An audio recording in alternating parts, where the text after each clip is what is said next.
네, 감사합니다. 하나님의 말씀 보시겠습니다. 신약 성경입니다. 마가복음 6장 7절부터 13절까지 말씀입니다.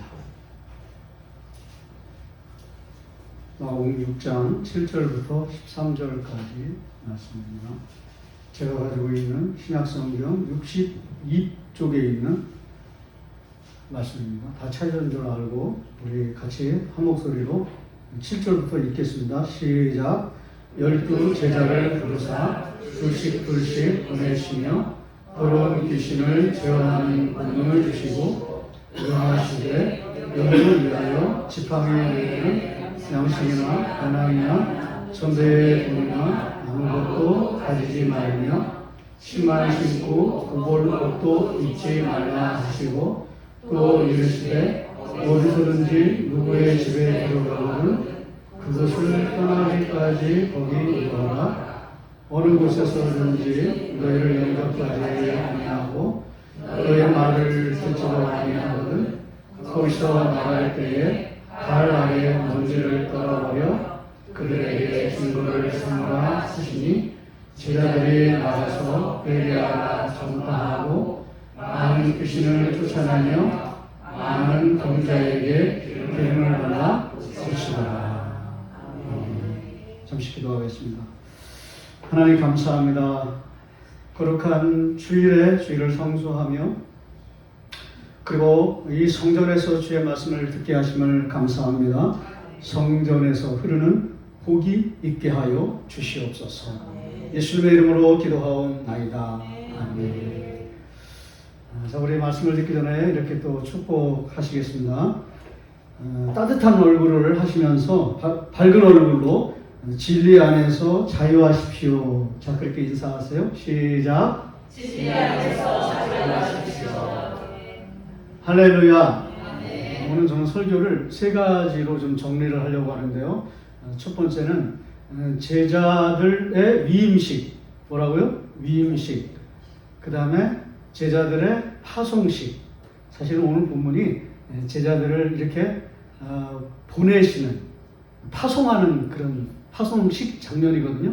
그러니까 이제 제 설교 한 중간 정도에 해당되는 위임식, 그 다음에 파송식, 그 다음에 비결. 이게 제일 중요하겠죠, 그죠? 비결을 알아야 나도 이 한 주간 동안에 이 교훈을 붙들고 이제 힘차게 살아야 되겠다. 그런 이제 결단들이 일어나지 않겠습니까? 제자들의 그 위임식은 뭐 특별히 뭐 이렇게 지금처럼 이렇게 막 그 직분 받으시는 분들 참 귀하잖아요. 하나님의 은혜잖아요. 이제 그런 거를 이렇게 받으실 때 날짜를 딱 정해가지고 이제 취임식을 하잖아요, 그죠? 또 이제 성도님들은 막 축하도 해드리고 그리고 이렇게 목사님들 많이 모셔가지고 아시죠, 여러분? 취임식. 근데 취임식이라고 하잖아요. 근데 제자들은 뭐 그런 게 없었어요. 근데 제가 생각할 때는 그냥 예수님을 만나는 그 첫 장면, 그게 아마 취임식이지 않을까. 여러분, 그 베드로가 예수님을 만나는 첫 장면 기억하시잖아요. 밤새도록 물고기 잡이를 했지만 한 마리도 잡지 못하고 있을 때. 그러니까 제가 생각할 때는 그냥 철저하게 실패한 거예요. 여러분, 우리도 이렇게 지금 너무 살기가 힘드니까 때로는 인생을 살면서 처절하게 실패할 때도 종종 있습니다. 베드로가 그런 거죠. 물고기 한 마리도 잡지 못하고 있을 때 주께서 그 친구에게 다가가십니다. 놀라운 일이에요. 그 당시에 목수나 어부들은 굉장히 비천한 사람들이었거든요. 회당에 들어올 수 없는 존재들이었어요. 예수님께서 그런 비루한 사람들을 찾아가시는 것 자체가 복음이에요. 그냥 그 가시는 자체가. 아무것도 잡지 못하고 쓰디쓴 실패의 밤을 보낸 베드로에게 가셔서 깊은 데로 한번 가보십시오. 그물을 내려보십시오. 대수롭지 않게 여기고 그냥 뭐 자기 지식 그런 거 다 내려놓고 그게 중요한 거예요. 자기 그 어부의 그 직관, 경험, 그런 이성적인 거 그런 거 다 내려놓고 뭐 어차피 이래 주구나 저래 주구나 이제 제가 생각할 때는 그게 있는 것 같아요. 에이 이래 주구나 저래 주구나 그냥 한번 가보자 하고 이제 가서 깊은 곳에 가서 그물을 내렸더니 셀 수 없을 만큼 많은 물고기를 잡았습니다. 이거는 하나님께서 복을 주시는 분이시다. 아주 강력한 모티브가 들어있는 거예요. 하나님은 우리에게 복을 주시는 분이다. 그래서 제가 수요일날은 창세기를 좀 다루고 있는데요. 이번에 좀 제가 감동받은 게 하나가 뭐가 있냐면, 여러분, 우리는 하나님께서 창조한 존재들이잖아요. 그죠? 하나님 우리를 만드셨잖아요. 근데 그 창조하다라는 말이 바라라는 단어예요. 바라라는 단어거든요. 바라 그런 게 아니고 그냥 바라거든요. 베레시트 바라 엘로힘, 하나님이 하늘과 땅을 창조하셨다. 아, 그냥 사람 만드셨구나 이렇게 생각했거든요. 브루크 이렇게 책을 보다가 제가 참 깜짝 놀란 게 뭐냐면, 여러분 창세기 12장에 하나님께서 아브라함에게 뭘 주시냐면 복을 주세요. 믿습니까? 그래서 제가 그거를 해석할 때 봐라, 이거는 하나님께서 주시는 복이기 때문에 이거는 기복이 아니다. 저는 그렇게 해석했거든요. 이거는 제가 만든 용어로는 신복. 따라합시다. 신복. 신복이 뭐예요? 하나님이 주시는 복. 야훼의 복. 저는 그렇게 해석을 했어요. 이건 신복이다. 그래서 사람들이 왜 기복이라고 하는지 아세요, 여러분? 그런 말이 어디서부터 나왔냐면, 그 압구정동네 그 부유한 사람들 있죠. 예? 그 부모로부터 그냥 돈 많이 물려받은 사람들. 그런 사람들이 이렇게 가난한 사람들이 조금 성공한 그 꼬락서리를 못 본 거예요. 볼 수가 없어가지고 쟤네들은 그냥 기복이다 이렇게 얘기한 거예요. 그냥 시기 질투에 가득 차가지고. 여러분, 그런 게 아니에요. 원래 태생적으로 부유한 사람들이 가난한 사람들을 비꼬는 복이 아니에요. 성경의 복은 하나님이 주시는 진짜 복인 줄로 믿습니다. 아브라함이 이제 그걸 진짜 이제 받았다고 그랬잖아요. 그랬는데 놀랍게도 브루스 이렇게 책을 보다가 정말 감동받은 게 뭐냐면, 저는 제가 그냥 막 기도하다가 그냥 신복 이런 줄 알았어요. 근데 근거가 있더라고요. 바라라고 하는 인간을 창조하다라고 하는 용어하고 복을 주신다라고 하는 바라크라고 하는 단어가 똑같은 단어라는 거예요. 할렐루야. 여러분이 만약 하나님께서 창조하신 존재라면 우린 그 존재 자체 안에, 본성 안에 이미 뭐가 내재되어 있다? 복이 내배져 있는 줄로 믿습니다. 여러분, 복받은 존재예요. 믿습니까? 자, 이렇게 인사하세요. 당신은 복받은 존재입니다. 자, 그렇게 인사하세요. 할렐루야. 시작. 당신은 복받은 존재입니다. 베드로가 뭘 느꼈겠습니까? 물고기 많이 잡고, 나와 같은 어부에게, 비천한 비루한 자에게도 어떤 알 수 없는 존재가 다가와서 세상에서 맛볼 수 없고 누릴 수 없는 복을 주시는구나. 이거는 사람이 할 수 있는 게 아니라 뭔가 더 강력한 존재 아니면 이런 복을 주실 수가 없다. 그리고 깨달은 게 뭐예요? 주여, 나는 죄인입니다. 나를 떠나시옵소서. 제가 그거를 어떻게 해석했냐면, 하나님의 영광의 끝자락을 보았기 때문에 내가 죄인임을 깨달은 거예요. 여러분에게 이런 은혜가 있기를 축복합니다. 이 아침에 또 이 낮에 하나님께서 여러분의 심령을 터치하실 때 하나님의 영광을 보는 은혜가 있기를 소원합니다. 그리고는 나를 돌아보면서 내가 무엇이 간데, 나는 한없이 연약한 존재고 하나님의 도움 없이는 살 수 없는 존재구나 라는 것을 비로소 깨닫고 하나님의 영광을 보고 감탄하는 여러분 되시기를 축복합니다. 하나님의 영광스러움을 만난 거예요. 이게 취임식의 축복입니다. 하나님의 영광스러움을 만난 거예요. 근데 이거는요, 사실 이 부르시는 위임식과 그 다음에 이제 오늘 이 본문의 취임식은요, 시간적인 간극이 없어요. 바로 이어진 거예요. 뭐 얼마 차이가 안 나요. 그런데 시간적인 간극만 없는 게 아니라 영적인 간극도 없어요. 그러니까 파송할 때, 이 보내실 때도 뭐가 이 사람들에게 전율처럼 다가왔겠어요? 하나님의 영광스러움이 있었다는 거죠. 이게 있잖아요, 여러분. 13절 보실래요? 저를 보지 마시고. 저는 볼 것도 없어요. 그냥 키도 작고 짜리몽땅한 13절 한번 읽어보세요. 13절 같이 읽겠습니다. 시작. 나는 귀신을 쫓아내며 많은 병자에게 피를 발라 고치더라. 성령의 영광스러운 역사를 경험한 것입니다.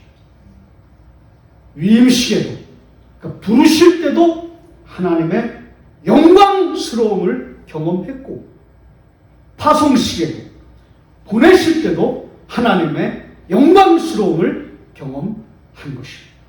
성령의 역사를 경험했다면 여러분 가운데 악령이 떠나가고 아픈 것들이, 이 병자들이 고침을 받는 실제적인 역사가 나타나기를 주의 이름으로 축원합니다. 하나님, 내가 주의 영광을 보게 하여 주시옵소서. 이런 기도가 너무나 자연스럽게 우리 가운데 있어져야 할 줄로 믿습니다. 자, 이제 두 번째. 그런데 여기 14절서부터 쭉 읽어보시면 이상한 얘기가 나와요. 이걸 제가 지난번에 한번 얘기할 때 뭐라 그랬어요? 삽입이라고 그랬죠. 하나 좋은 얘기 막 하다가 갑자기 엉뚱한 얘기 툭 집어넣는 거, 이거를 삽입이라고 했죠. 여기도 나와요. 세례 요한이 이제 지금 일어난 일은 아닌데 먼저 과거에 일어났던 일을 여기다 이제 넣는 거예요. 누가? 마가가 세례 요한의 죽음을 왜 넣었냐면 두 가지예요. 잘 기억하세요. 여기 하나는 막 이렇게 너희들이 이제 전도 나갈 때 뭐 이렇게 지팡이 하나만 들고, 사실 지팡이만 아니죠. 지팡이 하나만 잡고, 그 다음에 신고, 신은 신어야 되겠죠. 그 다음에 옷은 딱 한 벌만 가지고, 요 세 가지 조건이에요. 전제 조건이. 그렇게 가라. 이거를 사람들이요, 거지 마인드 이렇게 얘기를 해요. 전 동의 안 하거든요. 그래가지고 저도 대학교 때 조금 해봤는데, 거지 전도 순례? 뭐 그런 거? CCC에서 잠깐 해봤거든요. 근데 별 의미가 없어요. 왜냐면 저는 신대원 다닐 때 제 생활 자체가 거지였어요. 체험 삶의 현장 그래가지고 잠깐 하는 그 정도가 아니라 그냥 삶 자체가 거지였어요. 그래서 거지 같은 삶이었어요. 근데 CCC에는 대학생 애들 데려다가 너희들이 뭐 거지 아니니까 부모들이 뭐 좀 하니까 그냥 한 일주일 동안 그런 거 체험해봐라. 이렇게 얘기해. 근데 여기 그런 말이 아니에요, 이거는. 잠깐 체험해봐라. 저도 막 그래가지고 뭐 아무것도 안 주고 그냥 교회 같은데 막 비지고 들어가가지고, 그래가지고 막 재워주십시오. 해가 재워주고, 그리고 막 농번기 때 보내요. 그래가지고 이렇게 도와주면서 조금 이렇게 막 얻어먹고 막 이제 그런 건데, 이거 그런 얘기 아니에요. 거지 같은 삶을 살라. 저는 그때 오해했거든요. 야, 이거 CCC 이거 참 좋다. 이런 마인드 참 좋다. 빈터터리 마인드 좋다. 그랬는데, 지금 생각해보니까 이게 참, 신학적으로는 조금 문제가 있어요. 그렇게 가르치면 안 돼. 거지 같은 삶을 살는 게. 여기 잘 보시면, 지팡이만 잡고 가라고 그랬잖아요. 그 이야기가 성경에 두 번 딱 나와요. 저는 그때 그걸 몰랐어요. 하나는 창세기 28장에 야곱이 수많은 어려움을 겪고 외삼촌 집으로 갈 때 뭐를 들고 가냐면 지팡이 하나만 들고 가요. 그때 이야기가 나와요. 그러니까 그게 뭐예요? 그지 같은 삶을 살아가는 게 아니라 전적으로 하나님만 의지하라. 제가 대학생 때는 이걸 몰랐어요. 그래서 그냥 시킨 대로 다 했어요. 제가 그때 알았으면, 목사님 그게 아닌데. 그지 같은 삶을 살아가는 게 아니라 너희도 한번 죽어라고 고생해라. 그게 아니라 전적으로 하나님만 의지하라. 더 심각한 장면이 나오죠. 이스라엘 백성들이 애굽에서 400년 동안 고통을 당하다가 하나님의 놀라운 은혜로 애굽에서 나올 때, 그 다음에 급하게 나오라 그러면서 뭐를 자꾸 나오라 그랬어요? 지팡이를 하나만 잡고 나오라 그랬죠. 그건 뭐예요? 앞으로 너희들의 펼쳐질 삶이 녹록하지 않다는 거예요. 광야가 펼쳐져 있다는 거예요. 두려워하지 말라는 거예요. 절망하지 말라는 거예요. 무서워하지 말라는 거예요. 나를 의지하면 광야의 길을 담대히 갈 수 있느니라. 하나님을 경외하라. 하나님만을 의지하라. 그러면 힘있게 살 수 있다. 그거거든요. 그렇게 알려주셨어야죠. 아무것도 모르는 대학생들한테 돈 한 푼 안 주고 고생 직사게 하라. 그게 아니라 너희들도 대학생이지. 괜찮아. 너희들도 지금 힘들지. 취직도 안 되고 뭐도 안 되고 뭐도 안 돼도 힘들지. 괜찮아. 하나님만 의지하면 살 수 있다. 하나님만 경외하면 놀라운 축복을 받을 수 있다. 이렇게 가르쳤어야죠. 이렇게. 그랬으면은 소망이 생겼을 거 아닙니까? 그래. 내가 지금 이렇게 찌질하게 살고 어렵게 살고 나 하나님 붙들 거야. 나 하나님 의지할 거야. 그러면 소망이 생긴다고 그랬어. 복을 주신다고 그랬어. 나 이제 하나님 붙들고 하나님 의지하고 주일 성수 잘하고 11조 잘하고 그렇게 하나님 말씀대로 살 거야. 그럼 복을 받을 거야. 그랬으면 얼마나 좋았습니까? 이 목회자들의 책임이 참 커요. 아무것도 모르는 그냥 작은 거 하나 붙들고 그게 마치 대단한 것처럼 선포할 것이 아니라 겸손히 주 앞에 무릎을 꿇고 하나님 내가 뭘 알겠습니까? 이 말씀의 진의를 알게 하여 주시옵소서.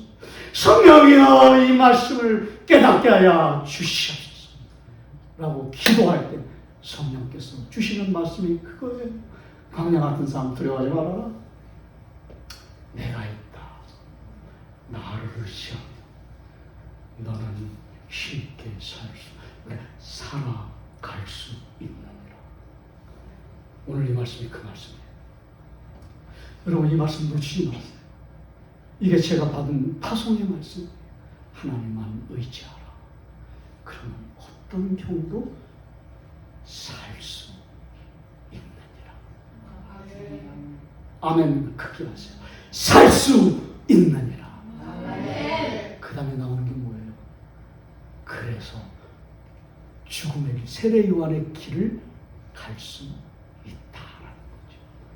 세례 요한도 그렇게 기도했을 거예요. 마지막 그 죽음을 앞두고 순교를 앞두고 주님, 어린 소녀의 불꽃 같은 장난으로 내가 죽게 생겼지만 헤롯은 나를 두려워하는 것 같지만 어린 소녀는 아무것도 모르기 때문에 나를 쟁반에 머리에 올리는 불꽃놀이에 내가 죽게 되었지. 나는 내 힘으로 할 수 없습니다. 하나님 도와주시옵소서. 하나님을 전적으로 의지합니다 라고 하는 기도를 분명히 했을 거예요. 그래서 순교의 길을 걸어간 것입니다.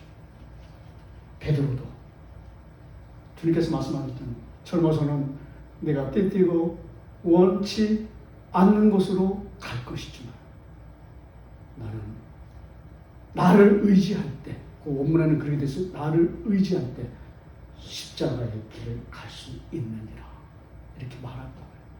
그러니까 여러분 하나님을 의지하는 여러분 되시기를 바랍니다. 네. 이제 제가 깨달은 거 마지막 할게요. 그러면 비결은 무엇일까? 여기 한번 읽어보시겠습니다. 어디냐면요.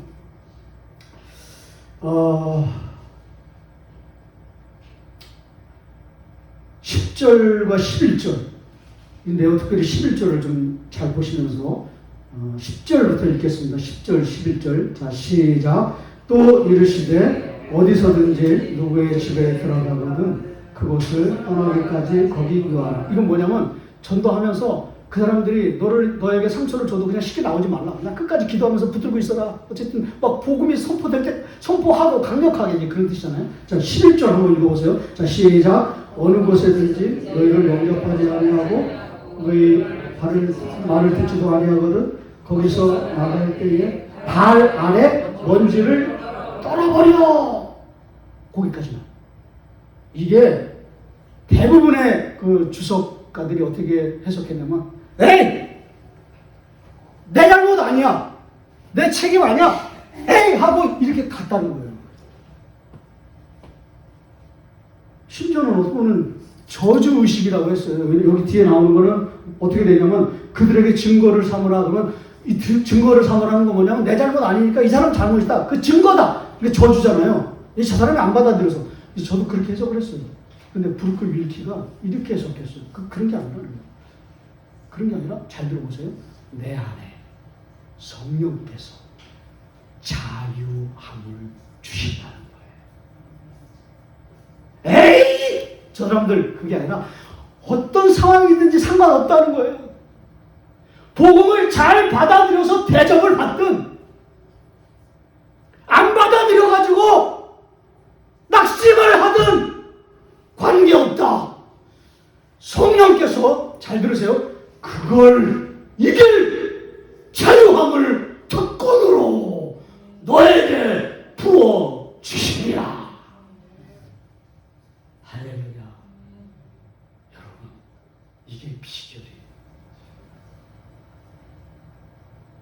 어차피 우리는 고난의 길을 가야 돼요. 조롱의 길을 가야 돼요. 이해할 수 없는 삶을 살아야 돼요.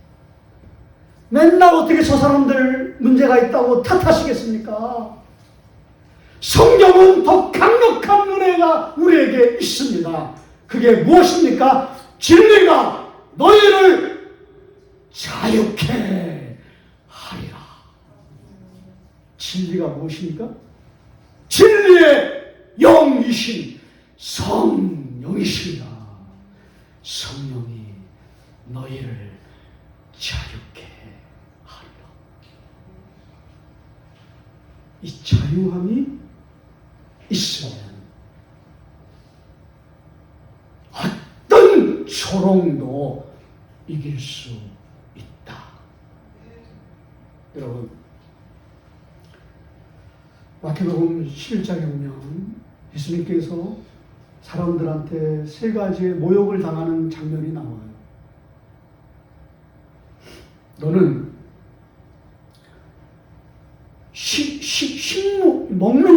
먹는 거를 탐하는 자다. 그러니까 식충이다. 그런 조롱을 받아요. 그 다음에 두 번째는 포도주를 즐겨하는 자다. 여러분 들어보셨어요? 마태복음 11장에. 술주정뱅이다. 세 번째는 죄인들의 친구로다. 좋게 말해서 죄인들의 친구지, 원문에는 죄인들과 뒷문은 너도 죄인이다. 그런 뜻이에요. 여러분, 예수 그리스도께서 무엇으로 이겼겠습니까?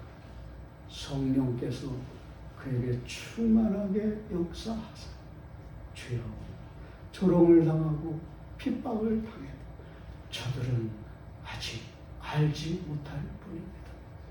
주님이 불쌍히 여겨주시고 나에게 충만한 은혜를 부어주셔서 성령의 능력으로 이 모든 조롱과 이 모든 이 슬픔을 넘어갈 수 있는 능력을 주시옵소서.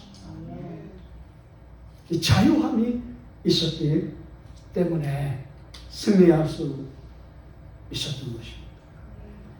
여러분, 마지막으로 여러분을 축복하겠습니다. 성령 충만하십시오.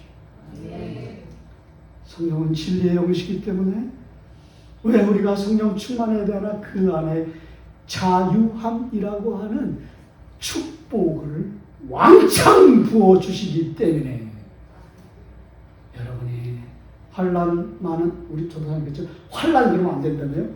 환난 많은 세상 속에서도 승리하는 축복을 누리시게 될 것입니다.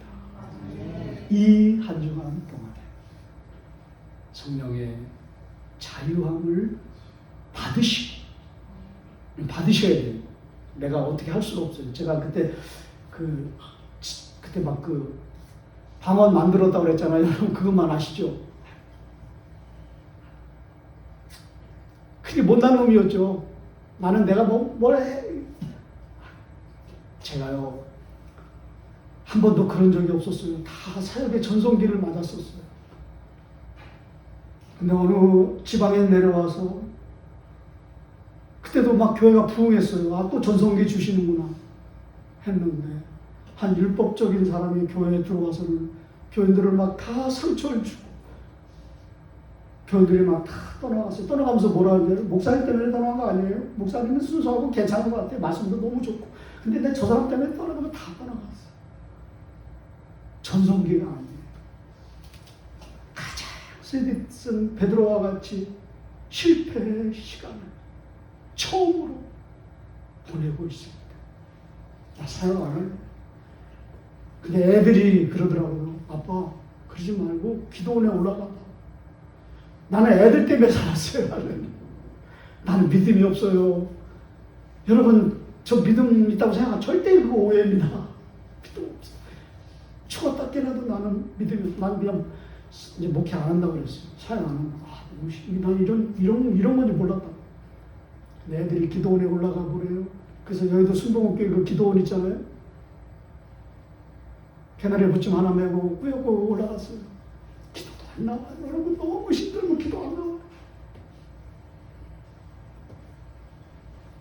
너무 그 고통을 극심하게 받은 기도가 안 나와요. 근데 무슨 뭐가 있겠어. 근데 그리고 내려왔어요. 일주일 뒤에 아예 아무것도 없다.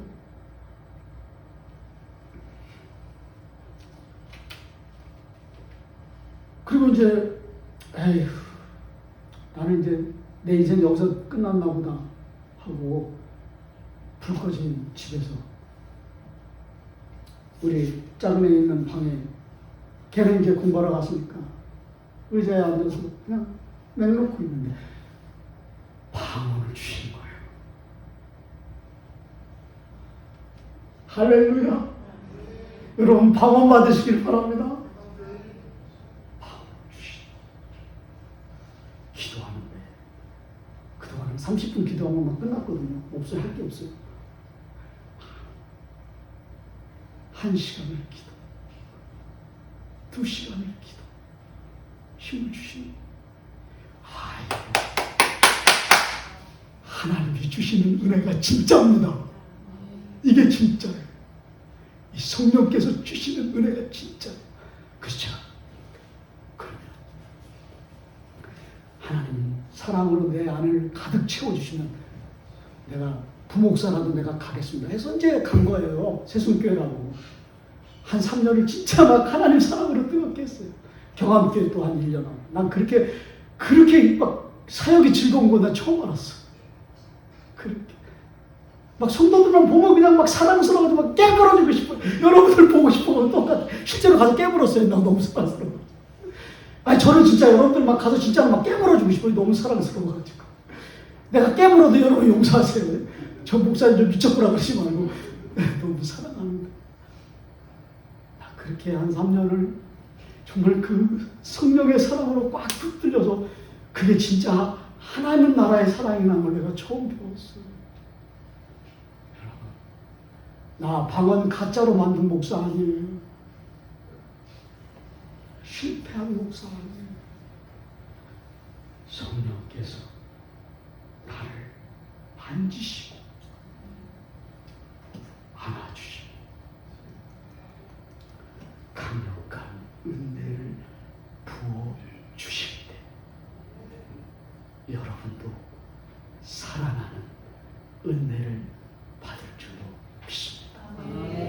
이와 같은 성령 충만을 받으시고 이 한 주간 동안도 고난의 길, 고통의 길, 박해의 길, 자유함의 축복으로 살아가시는 여러분 되시기를 주의 이름으로 강력하게 축복합니다. 기도하시겠습니다. 우리 찬송하시겠습니다. 찬송 214장 찬송하고 기도하겠습니다. 찬송 먼저 하겠습니다. 214장.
찬양하며 역사